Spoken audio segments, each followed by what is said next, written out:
फैसला। नैतिक मूल्यों से ये कहानी भले ही आपको इंसाफ करती ना दिखे, लेकिन जिम्मेदारियों की नजर से देखेंगे तो शायद कुछ समझ में आए। ये क्या है बहू, सुबह से घर का काम करती रहती है, फिर ऑफिस जाती है और बच्चों में लगी रहती है। तो ऑफिस क्यों नहीं छोड़ देती, या फिर घर के लिए कोई नौकरानी रख ले। कैसी बात कर रही है माँ, जानती तो है ना अभी इनके ऊपर कितना लोन है। थोड़ा ही सही मदद कर देती हूँ तो अच्छा लगता है, और अभी उनको मेरे पैसे की जरूरत भी तो है। सुधा चंदर को बचपन से प्यार करती थी। एक ही मोहल्ले में खेल कूद कर बड़े हुए दोनों। जहाँ सुधा संपन्न परिवार से थी, तो वहीं चंदर का परिवार आर्थिक परेशानियों से जूझता ही रहा। लेकिन सुधा की जिद के आगे किसी की नहीं चली। सुधा, कल ऑफिस जल्दी जाना है और 2 दिन के लिए गुजरात ऑफिस के काम से भी जाना होगा। अरे कैसी बात कर रहा है बेटा, बहू को अगले महीने बच्चा होने वाला है, इस वक्त तो उसके साथ रहे। अरे कोई बात नहीं ना माँ, उनको जरूरी काम होगा, वरना मेरा चंदर ऐसे वक्त में मुझे छोड़कर कभी नहीं जाता। चंदर सुबह घर से निकलता तो आधी रात को घर में घुसता, वो भी शराब के नशे में। चंदर की माँ उसे खूब समझाती। अरे माँ, देख रही हो ना कितना कर्जा है सर पर, काम करना पड़ता है। दिन रात काम नहीं करूँगा तो घर कैसे चलेगा। अरे लेकिन बहू को भी तो देख लिया कर, इस हालत में भी घर का बाहर का सारा काम करती है। चंदर तो जैसे माँ की बात सुनकर भी अनसुना कर देता है। ऑफिस के बाद चंदर का फोन माँ के पास आता है। माँ, वो ऑफिस के काम से आज रात के लिए पास के शहर के ऑफिस जाना पड़ रहा है, कल सुबह आ जाऊंगा। सुधा रात को कमरे में सो रही होती है कि उसके पेट में दर्द होता है। सुधा चंदर को वीडियो कॉल करती है। इनको फोन कर लो, शायद कुछ आराम मिले। लेकिन 10 बार फोन करने पर भी वो सुधा का फोन नहीं उठाता। ऑफिस के काम से गए हैं, हो सकता है बिजी हो। कितनी मेहनत कर रहे हैं हम लोगों के लिए। सुधा सो तो जाती है, लेकिन अकेले उसे कमरे में डर लगता है। अगले रोज चंदर घर आता है, जहाँ सुधा ऑफिस जाने के लिए तैयार हो रही थी। तुम आज भी ऑफिस जाओगे? कल रात भर तो ड्यूटी की है, थक जाओगे, छुट्टी ले लो ना। अरे नहीं नहीं, कैसी बात कर रही हो, ये तो पॉसिबल ही नहीं है। अच्छा रुको, मैं जल्दी से तुम्हारा खाना और नाश्ता बना देती हूँ। बेचारी सुधा ऑफिस जाना छोड़कर लग जाती है पति के लिए खाना बनाने, उसके कपड़े प्रेस करने और जरूरत का सामान मुहैया कराने के लिए।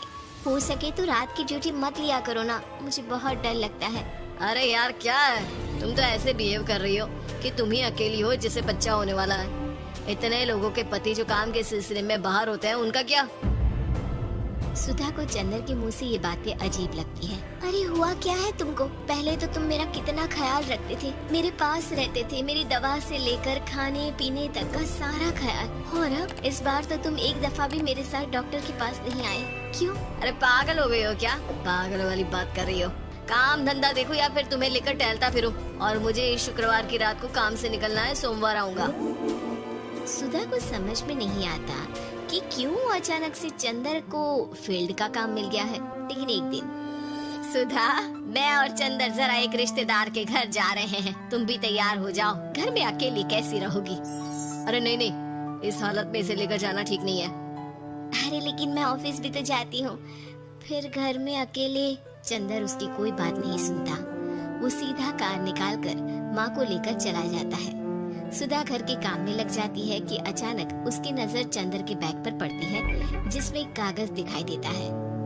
इनके कागज भी ना इधर उधर फैले होते हैं, एक भी खो जाएगा तो बवाल करेंगे।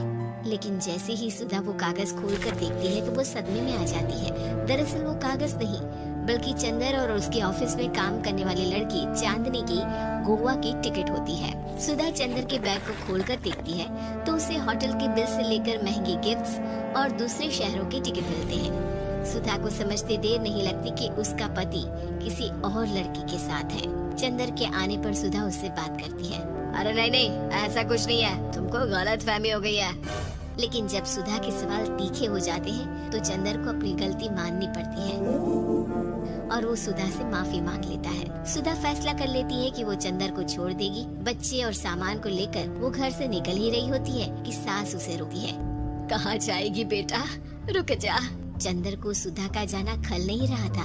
वो झूठे मुंह भी उसे रोकने की कोशिश ही नहीं कर रहा था। सुधा चंदर को देखती है और मायके चली जाती है। मायके में माँ कहती है, अरे ऐसे कैसे घर छोड़कर आ गई? कौन सा चंदर तुझे छोड़ रहा था? माफी तो मांग ली थी ना। देखो बेटा, बेटी डोली में जाती है और अर्थी में ही निकलती है। पर पापा, मेरा आत्मसम्मान, उसका क्या? आपने मुझे पढ़ाया लिखाया है, इस लायक बनाया कि मैं खुद का खर्चा उठा सकूं, बेटी को पढ़ा सकूं, एक अच्छा जीवन पाऊं। अरे लेकिन पति की जरूरत तो होती है ना सुधा दीदी, और अगर आपको नहीं है तो इस बच्ची का सोचो जो अपने पिता से इस कदर जुड़ी है। आने वाले बच्चे की सोचो जिसके आने से पहले ही आपने पिता का प्यार से दूर करने की सोच ली। सुधा फोन देखती है लेकिन चंदर का कोई कॉल नहीं होता। वो समझ नहीं पाती कि अपने आत्मसम्मान के बारे में सोचे या बच्चों के बारे में। मम्मी, हम नाना नानी के घर से दादी और पापा के पास कब जाएंगे? नहीं जाएंगे बेटा, अब यहीं रहेंगे। नहीं मम्मी, मैं पापा के पास जाऊंगी, मुझे दादी के साथ रहना है। और मेरे साथ? हाँ, आपके साथ भी तो, सबके साथ माँ। देखो सुधा दीदी, आपके सर पर पिता का साया होना जरूरी होता है। अपने घमंड के लिए पिता और बेटी को अलग मत करो। सुधा अब सामान उठाकर अपने ससुराल जाने लगती है, लेकिन मन में सवाल रह जाता है कि जिसे दुनिया घमंड समझ रही है वो उसका आत्मसम्मान था। चंदन ने माफी जरूर मांग ली, लेकिन कभी ये एहसास नहीं दिलाया कि वो सिर्फ उसी का है।